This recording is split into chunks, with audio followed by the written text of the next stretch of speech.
Okay, now it's your turn. We're going to practice using the skills that we just learned today.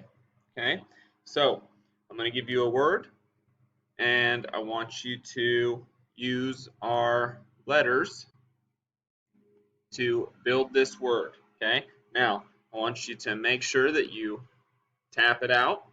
All right, tap it and spell it, and make sure that you are using the correct form of the k sound, okay?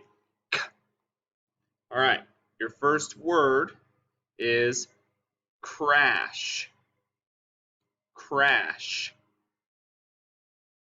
I don't want to crash my four-wheeler when I'm doing a stunt.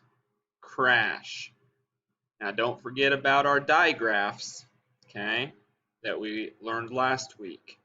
We're still going to have our digraphs that we have to think about, okay? But the word crash.